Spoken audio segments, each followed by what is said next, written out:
factor de ductilidad desde entonces, y criterios de diseño, así como los métodos de análisis, el simplificado, el estático, el modal espectral y el paso a paso. Todo está desde hace muchos años, no es nada nuevo. Solo lo que estamos haciendo nosotros es pues revisar, ajustar algunas ecuaciones, algunos valores. Este es el mapa de regionalización sísmica de la República Mexicana, donde si se dan cuenta, pues tenemos una zona sísmica A muy grande, en donde, si se dan cuenta, esta sigue el contorno de la costa. Les voy a decir por qué está mal. Y la zona sísmica D y C son pequeñas, la zona sísmica B es grande. ¿Sí? Tengo la impresión de que la regionalización sísmica se realizó por varias razones. Para mí la primera es por la falta de recursos informáticos para poder saber cuáles son los valores que tenemos. Creo que esa fue una. Pero sobre todo porque para CFE, en su momento, diseñar un equipo eléctrico aquí le permitía que si tenía una falla acá, pudiera usar el mismo equipo de acá. Entonces, yo no diseñaba miles de equipos para diferentes niveles de aceleración, sino yo diseñaba para toda una área amplia un solo equipo y tenía solamente 4 equipos. Así es como surge el concepto de regionalización sísmica, y después se usó y se quedó para el diseño de estructuras. Entonces, los sistemas estructurales que iniciaron fueron pues tipo edificios, tipo naves industriales, que por otra parte, si se acuerdan, cuando uno se pone a ver las verdaderas estructuras industriales, no tiene nada que ver con naves. Y manejamos siempre el concepto de estructura industrial como si fuera una nave, y no es cierto. Eso también se modificó radicalmente porque no tiene nada que ver. Ahorita lo vamos a ver cuáles son las estructuras industriales: chimeneas, péndulos invertidos y muros de retención. Esos fueron los primeros sistemas estructurales. Y conforme va evolucionando los criterios de diseño, van apareciendo nuevos sistemas estructurales. Y no dudaría que más adelante surjan nuevos sistemas estructurales. Entonces, desde el 81 ya tenemos la forma paramétrica. Fíjense, una línea que sube, una meseta y una caída. 3 ecuaciones que nos sirven para construir esto. Y sobre todo, que es la parte más importante, la tablita de donde se obtienen todos los parámetros. Si se dan cuenta, yo tengo 4 zonas sísmicas con 3 tipos de terreno y valores de coeficiente sísmico, que es lo que se utiliza en muchos reglamentos, donde tenemos el valor de la meseta, que es C, el valor A0, que es el inicio de mi espectro, así como los periodos característicos, que son los límites, y R, que es la caída. Aquí señalo coeficiente sísmico porque para la versión 81 el valor máximo que se considera era 0.64. Ya cuando pasamos a la versión 93 sube a 0.86, un incremento del 30% prácticamente. Entonces, después, algo interesante, ya aparece, ya se tiene el concepto de ductilidad. Ya desde entonces estábamos considerando que cierto sistema estructural tiene una capacidad de moverse y por lo tanto disipar energía, porque la ductilidad no es más que disipación de energía. Entonces eso va en beneficio de un sistema estructural. ¿Cuál es el problema de la disipación de energía o de que tenga grandes desplazamientos? Que puede inducir daños en elementos no estructurales. Entonces puede ser que sí, se mueva mucho, pero y tenga esa capacidad, pero puede afectar otros elementos. Que estrictamente hablando, en muchas ocasiones, algunos elementos no estructurales pueden ser los que hagan gobernar el diseño de una estructura. Hay muchísimas cosas que hay que tomar en cuenta en un diseño estructural, no necesariamente la resistencia de una estructura, sino otros conceptos, como puede ser el servicio, que está relacionado con el sistema estructural, pero también puede ser del contenido. Y actualmente hay industrias, hay edificios industriales que contienen máquinas que son sensibles a desplazamientos y que tenemos que evitarlos o reducirlos, ¿no? Entonces, y aquí se manejaban de utilidades de hasta 6, el valor máximo de utilidad. Acuérdense que la ductilidad es un factor que divide, por lo tanto, cualquier orden espectral pues se reduce muchísimo, ¿no? Porque le estamos permitiendo el daño. Entonces, ya en la versión 93, además del cambio de formato, tiene una estructuración más amplia. Una clasificación del terreno, clasificación de la estructura, una nueva regionalización sísmica y se incrementan sistemas estructurales, es decir, tenemos estructuras tipo edificios, péndulos invertidos y aparece el concepto de interacción sobre estructura, que es un concepto que se desarrolla en México para el mundo. Se demostró que en ciertos tipos de suelos el efecto de interacción sobre la estructura puede modificar varios parámetros. Los parámetros que se modifican por interacción sobre la estructura es el periodo, el amortiguamiento, el factor de comportamiento sísmico, y eso tiene que tomarse en cuenta. Entonces, el periodo puede modificarse por efectos de interacción sobre la estructura, que hay que tomarlo en cuenta. Después tenemos modo de retención que ya teníamos, chimeneas que ya teníamos, tanques que ya teníamos, estructuras industriales que ya teníamos, y incluye puentes, tuberías y presas. Sistemas estructurales. ¿Por qué aparecen estos sistemas estructurales? Por la necesidad de CFE, porque CFE en algún momento, o mejor dicho, ha diseñado tuberías, sí, presas también, puentes, no del todo, pero también tiene algún puente. Entonces, por lo tanto, la necesidad de CFE nos obligaba a tener nuevos sistemas estructurales. Y aquí, como ya se decía en la versión 81, se caracterizaba el terreno a través de el cálculo de la velocidad de onda de corte. Entonces, si la velocidad de onda de corte que se obtiene a través de pruebas tipo downhole, crosshole, y podemos tener la velocidad de onda de corte, si la velocidad de onda de corte es mayor a 700 metros por segundo, se considera terreno firme o roca, tipo 1. Si estaba abajo de 700 pero arriba de 360, era terreno tipo 2, y abajo del terreno tipo 2 tendríamos el tipo 3. Ahora, ¿qué efecto tiene esto en el espectro? Pues que el factor de amplificación es alto.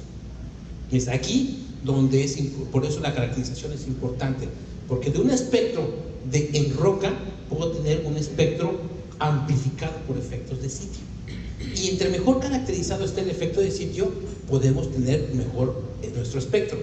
Si nosotros solo caracterizamos el terreno como terreno tipo 1, tipo 2 y tipo 3, va a ser muy desfavorable. Por eso aquí el mensaje y la recomendación es siempre hacer estudios de sitio. El estudio de sitio nos va a permitir que las mesetas no sean tan grandes, porque en un espectro regional, la meseta, para cubrir incertidumbres, sobre todo de falta de información del suelo, la tenemos que ampliar mucho. Ahorita vamos a ver todos los detalles, ¿sí? Entonces, clasificación de las estructuras según su importancia, pues aquí aparece el grupo A, grupo B y grupo C, en donde la diferencia es que las del grupo A, que son estructuras comunes, estándares, edificios habitacionales, pues lo que tenemos es, si queremos un espectro para las estructuras del grupo A, hay que multiplicarla por 1.5. Sin embargo, ya hemos empezado a plantear que usar un factor de 1.5 de manera directa no es lo conveniente. Estrictamente hablando, tendríamos que definir periodos de retorno en función del sistema estructural, que también eso ya resulta un poco complejo, pero al final puede ser mejor, porque hemos detectado que hay zonas en donde el factor para estructuras de grupo A no tendría que ser 1.5, a lo mejor tendría que ser 1.2 o 1.1. Y hay otros lugares donde tendría que ser 1.6 o 1.7. Entonces, esto son de los temas en los que estamos trabajando. Sin embargo, por el momento, seguimos manejando que sea 1.5 para obtener espectros del grupo A. Y el factor de ductilidad, que se siguió manejando más o menos parecido a la versión 81. O sea que la versión 93, que ha sido probablemente la más usada durante muchos años por su facilidad, pues no es más que una mejora de la versión 81, que es la que contenía todo lo que tenemos acá. Y el mapa de regionalización sísmica, en donde se hace una mejor definición de las zonas sísmicas, y si se dan cuenta, aquí tenemos una línea que ya no sigue la costa, y esto es por la razón de que se tomó en cuenta Bavispe. Acuérdense que aquí teníamos, hay un sismo en 1887 que fue importante y que en la versión 81 se eliminó. Por alguna razón no se tomó en cuenta. En el 93 ya se tomó en cuenta, entonces esta zona ya se toma como si fuera zona sísmica B. Antes, pues era zona sísmica A. Bueno, entonces de aquí, nuevamente, forma paramétrica de las tres ramas, y resulta que el coeficiente sísmico se incrementa a 0.86. De 0.64 que teníamos en la versión 81 pasa a ser 0.86. Y como les decía, no hay duda que las siguientes sean mayor y mayor y mayor. ¿Por qué era fácil aplicar? Porque todos los parámetros que están contenidos aquí se obtienen de esta tablita. Pero tenía un problema. Acuérdense, yo tengo espectros 3 espectros para aquí, 3 aquí, 3 aquí y 3 aquí. Es decir, en total son 2 espectros para todo el país. Y había muchas complicaciones, como por ejemplo, ¿cuál es el espectro que toma las fronteras? ¿El mayor, el menor? Ahí había un problema grave. Esos fueron los puntos que empezamos a plantearnos para poder eliminar la regionalización sísmica de esta versión para la 2008. Ahí quitamos regiones sísmicas. Entonces, forma paramétrica. Viene la 2008, que fue un cambio radical, porque aunque no lo dice, los espectros de diseño o estas formas paramétricas implícitamente tienen una sobreresistencia. Por alguna razón, y esas son leyendas de ingeniería, se manejó siempre la sobreresistencia de 2. Entonces, si yo quisiera comparar los espectros de la versión 93 con la 2008, al menos tendría que multiplicar por 2.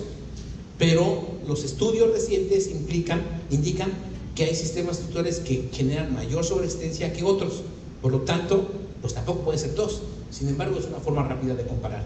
Así es que en el 2008, además de tener nuevos sistemas estructurales como son torres de telecomunicación, túneles y cimentaciones, ¿sí? ¿Sí? Pues más o menos sigue la misma estructura y aparece por primera vez la versión PRODISYS de informática, que no era más que extraer de un programita un valor de aceleración que es el inicio para la construcción del espectro. Aquí quisimos ser muy valientes y decidimos que ya no íbamos a tener regiones y que además, para poder construir el espectro, forzosamente tenían que tener como dato de entrada el periodo del sitio, la velocidad de la onda de corte y el espesor. Y este fue uno de los verdaderos puntos de crítica de todo el mundo, porque si se dan cuenta, si yo quiero construir una planta de una termoeléctrica, pues tiene sentido hacer exploraciones a 45 metros, cross-hole, down-hole, y sacar todas las características del suelo. Pero si yo voy a construir una casita de un nivel, 2 niveles, pues evidentemente esto no lo iban a lograr, no lo iban a hacer. Y eso fue uno de los grandes problemas que tuvimos en esta versión. Dejamos a la construcción pequeña fuera de esto. Pero tenía una ventaja bien importante. Bueno, además de que les complicamos la vida porque se tenían que determinar una serie de factores, tenía una ventaja: la meseta. La meseta era muy pequeña. ¿Por qué era pequeña? Porque teníamos información del sitio. Como teníamos información del sitio, reducíamos la incertidumbre de la meseta. Esa es una ventaja. Y si ustedes comparan la versión 93, se van a dar cuenta que el espectro es una mesetota gigantesca. Porque como no teníamos información del suelo y era una clasificación muy burda, 1, 2 y 3, pues ahí es donde se castiga en el periodo. Entonces, cuando pasamos a la versión 2008, fue muy aceptada por muchos investigadores porque consideraban que era lo que teníamos que hacer. Exactamente, era tener información del suelo para reducir esa mesetota que a mucha gente no le gustaba. El problema es que no es práctico, y aquí es donde tenemos que plantearnos es: o quiero que se use o no quiero que se use. Si la voy a usar, hay que hacerla un poco, hay que hacer la práctica, aunque lleve implícito un castigo, que es el ser conservador. Entonces, hasta aquí pues tenía sentido y estaba muy bonito y el espectro se veía muy bonito. Después ya van a ver que cambia radicalmente. Sin embargo, tiene mucho sentido lo que hicimos más adelante. Aparece por primera vez el factor de amortiguamiento, que, como decía, en función del sistema estructural y material, los valores de amortiguamiento son diferentes, pero les dimos la forma de cómo tomarlos en cuenta, pero no les dimos los valores. Entonces, en la versión 2008 ya incluimos una tabla donde estamos incluyendo sus valores de amortiguamiento. El programa de PRODISYS, que, como les decía, el objetivo era extraer un valor y a partir de allí pues, calcular todos sus parámetros y construir esto. Y sobre todo, ya no hay región sísmica, ya no hay regionalización sísmica. Es decir, que en cualquier punto de la República tengo espectros diferentes. Por eso aquí tengo esto, ¿no? Una infinita cantidad de espectros de diseño, porque ya están en función de la posición. En cualquier punto ustedes van a tener un valor de aceleración en roca diferente. Entonces, el programa PRODISYS lo que nos da como información inicial es la aceleración a nivel de roca, y el efecto de sitio hay que tomarlo en cuenta aparte. Si se dan cuenta, aunque no hay regionalización sísmica, sí pusimos un mapita donde se puso la información de la aceleración máxima en roca. El valor mínimo era 10, el valor máximo era 500 gales, y si se dan cuenta, sigue el contorno de la costa. Es decir, que nos equivocamos también. Se nos olvidó poner Bavispe, y también fue uno de los puntos que nos empezaron a regañar, porque sí, tampoco tenemos a Bavispe. O sea, hubieron muchos errores, pero lo que sí me queda claro es que solo esos errores se van determinando o se van entendiendo conforme se va aplicando. Cuando vamos aplicándola nos damos cuenta de los puntos que nos faltaron incluir y que actualmente pues hemos corregido. Hemos encontrado otros errorcitos, pero son menores comparados con la versión 2008. Y pues nuevamente eliminamos el grupo C, incluimos un grupo A más, sigue el A, sigue el B, tenemos una mejora en el factor reductor por utilidad, ¿sí? Y bueno, como les dije, incluimos un sistema estructural que son cimentaciones.